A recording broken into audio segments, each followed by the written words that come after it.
Hi, I'm Phil, and welcome to Rovensden. I'm so thankful that you guys are here today to watch what is going to be the beginning of a series on the Judas Priest albums. I'm going to be ranking the songs of each album, and I would love for you guys to let me know your thoughts. Do you agree? Do you disagree? What would your ranking be of each album? I've recently become more aware of the Judas Priest catalog. There were a few albums throughout the years that I'd not listened to entirely, albums that I actually in recent years did not even know existed. So getting reacquainted with them and listening to especially the stuff when Halford took a leave of absence. I had not Jugulator and I had not listened to that stuff. So I'm going to go through starting at the very beginning and going all the way up to the most recent release, Invisible Shield, and talking about them. And then at the very end of this whole thing, I'm going to put each album in ranking order that I've decided. There's only one album that I rated twice, and that was this one, Rocka, Rolla, and that's because the remix version came out 2024, I believe, and it was different. Remixed, 50th anniversary, and it definitely sounded different. But at the end of the day, the ranking was very, very, very close, even though between the two versions, the original and the new one. That's neither here nor there. I'm here to rank the songs of this album, Rocka, Rolla. It all started in 1974, this album. Now, interesting story, and if you're watching this, you probably know the story, but in case you don't. This and its follow-up were the first two albums from Judas Priest were on Gull Records, and they wanted out of that contract, and when they got out, they lost all rights to it, and they penniless, basically. And it wasn't until recent years when they got those rights back. And Tom Allom, their producer for many of their albums, came in and was responsible for the producing and overseeing the remix of this new version. And you'll see in my ranking that they pretty much, between the two, are similar except for two songs are flipped. This is 38 minutes and 49 seconds on the original press. As I said, Gold 1974. It was originally conceived and songs were written by the previous singer, but Halford did join when they got rid of that singer. And we'll see that for the most part, Halford and the remaining members on this album, with the exception of the drummer, Hello Spinal Tap, were the same throughout most of their career until recently. And that is K.K. Downing on guitars, Glenn Tipton on guitars, and they also have synths and keyboards at moments in their discography. Ian Hill on the bass, and right here, John Hinch on the drums. Now, I read that he got fired right after the release of this album because he couldn't actually play the drums. I don't know, but there's that. Now, with this album, I don't own it. I own the streaming version. I mean, not own the streaming version. I streamed it to listen to it. And there's a few other albums that I don't own where I streamed them, but I'm still trying to pick up at least a CD copy before I get to them. And the reason for that is because they were not on the top of my list. Spoiler. And did not really want to invest money in something that I probably won't listen to much beyond this series.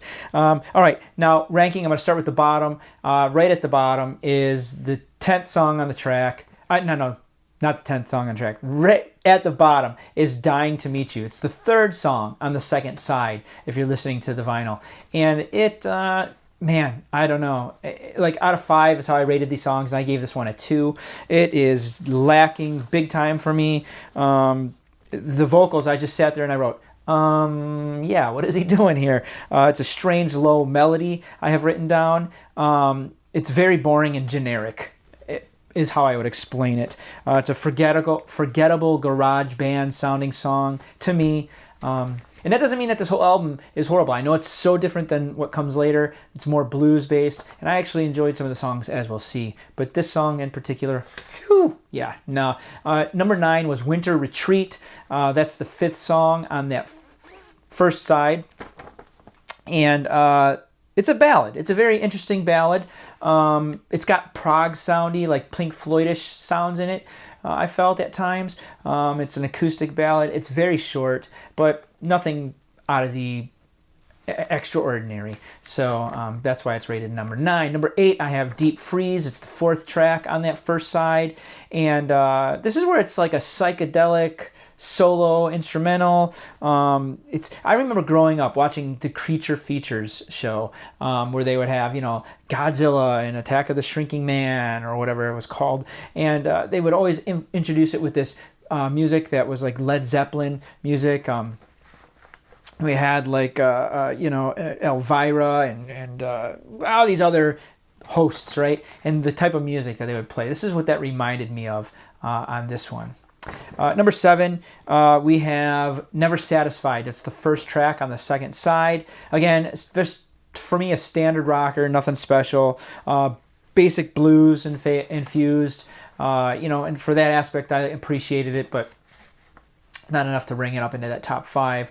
Number 6, I have Winter. It's the third track on that first side, and it is an actually very interesting song for me. It had good drumming and good fills, but the vocals were lacking. And again, it felt just like a garage band type song, but there was like this atmospheric element to the vocals at times, and a pretty decent rhythm and riff. So that's why that comes in at number 6. And then number 5, I have Caviar and Meths. Now this song originally was a very, very long song, I understand. Their longest song in their catalog, I think, before they actually put it to vinyl. And they shortened it here, and thankfully, because it wasn't the greatest song. Here, I have written down that it's a nice but very short instrumental. The drums sound like a drum machine to me, unbelievably. I know they're not, but it did. Now this is what's interesting, because between this album and the remixed version, the 2024 version, I have Winter and Caviar and Meths flipped. I thought Winter was the song that benefited the most from the remix. It really stood out from the rest in that remix, and I really enjoyed it a lot more on that one. In fact, I gave it a 3 on the original, and I gave it a 4 out of 5 on this one. And a lot of times when I have like multiple songs that are rated 3 or 4, I'm kind of like juggling which one should I put higher than the other. It could change tomorrow, but that's what I did for here. Number 4, these are the top 4 songs that I felt, and that's One for the Road. It's the opening track on the album. It's a pretty good song, really strong blues influence. To me, a lot of times when I'm listening to songs, especially on this album, I say, well, that sounds a lot like, that sounds a lot like. And for me, this sounded like ZZ Top elements in it. It just had a good, awesome riff. I love the echoes that are on the vocals, but sadly, it does become repetitious to me, which kept it from rising higher. Number 3, these are 3 top strong songs, and that is Run of the Mill. It's the second song on the second side. This song is just a powerful ballad. It has elements of Bad Company sound to it, but the thing that really stood out to me is it has a very Ted Nugent sound, very bluesy. Sounds a lot like Stranglehold in at times. Just a very relaxing song. I just love it. Really great soundstage on this. Really appreciated it. Number 2, that would be Cheater. That's the 6th song on that first side, and it is harmonicas. I love harmonicas. It's a great riff. It's a solo, very blues based. But the thing I couldn't stop comparing this song to was this record. It's just at times I kept thinking, and I kept humming the lyrics to this song as I'm doing it. If you can see, where are we here? Yep, that's right. My Sharona. I was like, my goodness, this sounds like My Sharona. Anyways, and then that would, of course, leave in the top spot the title track, and that's it, Rocka, Rolla. Number 1, by far the strongest song here on the album. It's the second track on that first side. Great riff, has an AC/DC sound to it. The dual solos are amazing, and those get even better as their discography moves on. And again, like I said, that harmonica in here, just full of energy, a great rocker. Definitely rocks the house. All right, go ahead and subscribe and like this video if you enjoyed what you saw. It'll help me make more like this and grow my channel. Costs you nothing, and it just helps me and my channel. I really appreciate you sticking around. I hope you made it this far. Let me know in the comments down below what you would rate each of these songs, or what your ranking of the songs would be, actually. And tell me if I'm off my rocker, if I'm off my Rocka Rolla. Very cool. Yeah, this album had 2 different covers, by the way. It had this one, and it had this one. And this one was very interesting because it was not a copyrighted image, came from other public domain, I guess. So, all right, thanks for sticking it out with me. Look forward to seeing the next album in their discography. And until then, remember, there is magic in the grooves. I will see you next time.